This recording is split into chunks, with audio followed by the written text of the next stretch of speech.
মহারাজ, মহারাজ আমায় ক্ষমা করুন, মহারাজ আমায় ক্ষমা করুন। আমি সত্যি বলছি মহারাজ, আমি জেনে বুঝে কিচ্ছুটি করিনি। দোহাই মহারাজ, দয়া করুন, আমাকে দয়া করুন মহারাজ। কাজে তোমার একদমই মন নাই, কেন করবেন মহারাজ তোমারে দোহাই? আহারে, বসেছি আমি তখন সবে, ভাবলাম পাতে সুস্বাদু কিছু হবে। ওমা, হলুদ ডালে দেখি একটা মস্ত বড় চুল। এবার বলো কি করে ক্ষমা করব তোমার এত বড় ভুল? মহারাজ, আমি দেখতে পাইনি মহারাজ, ভুলবশত হয়ে গেছে। ক্ষমা ক্ষমা করে দিন মহারাজ, এই গরিবের উপর দয়া করুন মহারাজ, দয়া করুন। আমি সহ্য করতে পারি না এই চুল নামক বস্তুটি, তারপরেও কি করে হয় তোমার দ্বারা বড় ত্রুটি? টাকলাপুরের রাজ্যের আইন এই দণ্ডের একটাই সাজা আছে। ওহে সেপাই, এই ব্যক্তিকে নিয়ে যাও শুলের কাছে। দয়া মহারাজ, ছেড়ে দিন, ছেড়ে দিন। মহারাজ, আপনি ভিন রাজ্যে পাঠিয়েছিলেন দূত হিসেবে যারে, তিনি ফিরে এসেছেন আর অপেক্ষা করছেন আপনার জন্যই আপনার কক্ষে।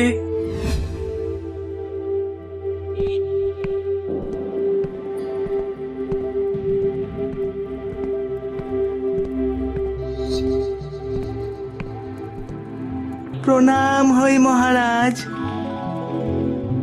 সুন্দরগড়ের রাজকন্যা ফিরিয়ে দিয়েছেন বিয়ের প্রস্তাব আপনার। বলেছেন এই রকম টেকোবরের থেকে মাটির উল্টানো কলসির দিকে তাকিয়ে থাকা ভালো। কেশব, আবার সেই অপমান!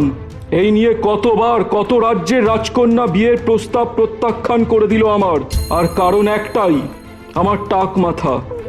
জন্মের সময় যখন মাথা ভর্তি চুল নিয়ে জন্মেছিলাম, পিতা নাম রেখেছিলেন কেশচন্দ্র, আর তারপরেই 3 দিনের জ্বরে সমস্ত চুল ঝরে গেল। ব্যাস। দেশ বিদেশের কত তেল, কত মলম, কত কি দেয়া হলো আপনার টাকে, কিন্তু চুল গজানো তো দূর, ভুলেও দেখা গেল না একটা চারা গাছকে। উফ, ঘেন্না করি আমি চুলকে, ঘেন্না করি। যখনই দেখি কারো মাথায় চুলের ঘন ঘটা, মনে হয় তলোয়ারের এক কোপে শেষ করে দিই বেটা। শান্ত হন, শান্ত হন মহারাজ, মিথ্যেই আপনি হচ্ছেন নারাজ। কি মিথ্যে নারাজ? টাক বলে আমায় প্রত্যাখ্যান করে রাজকন্যারা? এত তাদের সাহস! আজকে থেকে আমার রাজ্যে চালু হবে এক কড়া নিয়ম। কোনো প্রজার মাথায় যদি থাকে একটাও চুল, তখনই তার গর্দান যাবে। যেন কথাটা মনে থাকে, হয় না কোনো ভুল। সে কি মহারাজ, এই যে অতি আজব ব্যাপার হবে, প্রজাগণ কি আদৌ মেনে নেবে? রাজার আদেশ অমান্য করে কার এত সাধ্যি? আজ থেকে আমার রাজ্যে ছেলেদের কারো মাথায় না থাকে যেন একগাছি চুলের দেখা। নেহাত মহিলাদের টাক হলে বাজে লাগবে, তাই তাদের ক্ষেত্রে ব্যাপারটা অন্যরকম রাখা। মহিলাদের যেমন চুল আছে থাক, কিন্তু বাকিদের ক্ষেত্রে চুল নিপাক যাক।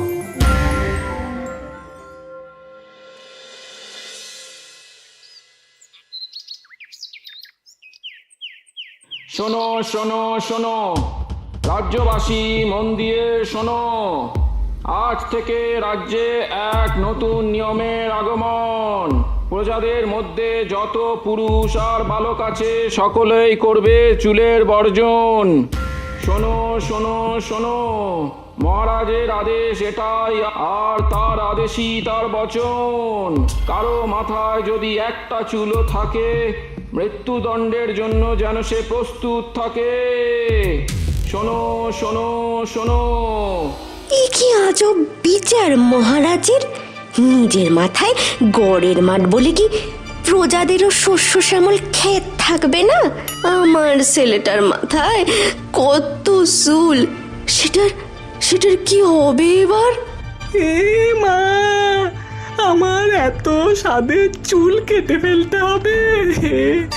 যাক বাবা, তবে গর্দান কাটার চেয়ে চুল কাটাটাই ঢের ভালো।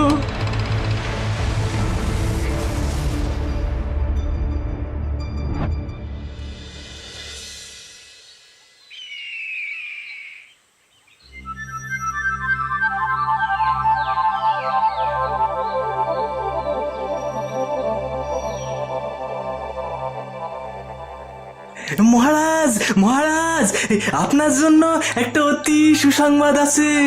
সুবর্ণগড় থেকে আপনার জন্য শিকারের নিমন্ত্রণ এসেছে। ওহ, এ যে অনন্ত আনন্দের খবর দিলে তুমি আমায়। এমনিতেই মন আজ প্রসন্ন, আরও আনন্দিত করে দিলে আমায়। যাও যাও, আমার প্রস্থানের ব্যবস্থা করো। মহারাজ কেশচন্দ্র কত বড় শিকারী এটা জানতে এবার বাকি থাকবে না আর কারো।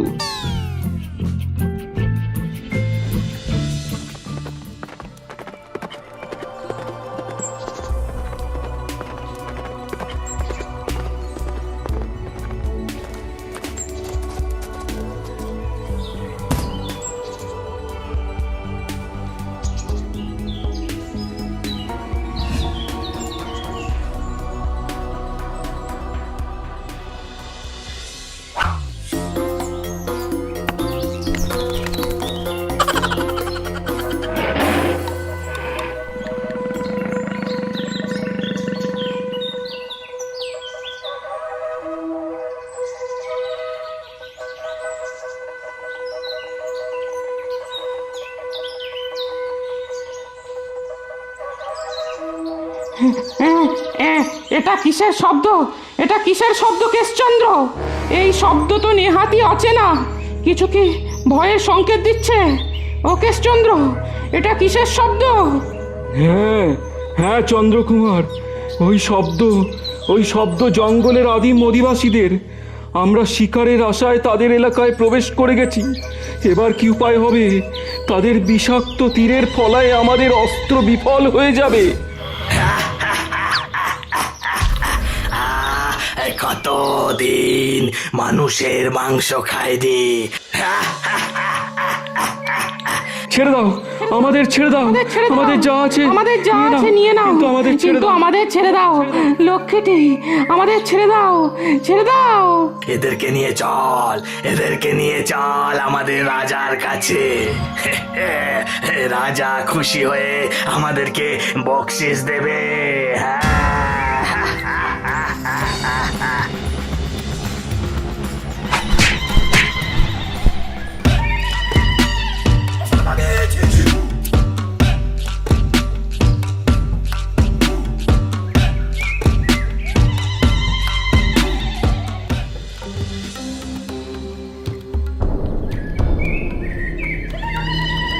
এই এই এই একই একই ছাড়, শিগগির ছাড় একে। এটা কাকে নিয়ে এসছিস তোরা?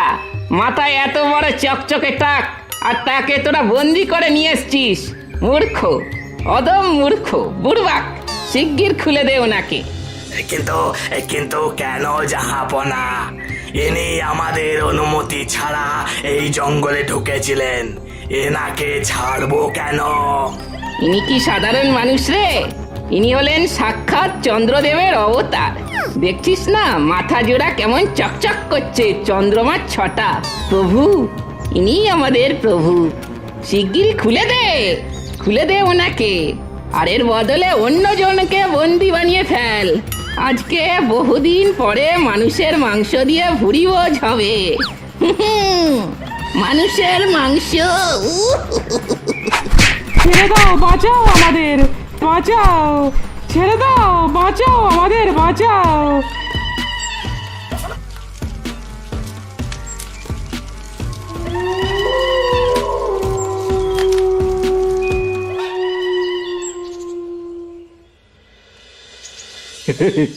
সত্যি এতকাল আমি কি অন্ধকারে নিমজ্জিত ছিলাম। ভেবেছিলাম আমার টাক আমার দুর্বলতা, আমার প্রজাদেরকেও আমি শাস্তি দিয়েছি অকারণে। কিন্তু না, আর না, নিজের ভুল আমি বুঝতে পেরেছি। রাজ্যে ফিরে সব ঠিক করে দেব। সকলে ঠিকই বলে আমাকে, ভগবান যা করেন মঙ্গলের জন্যই করে থাকেন।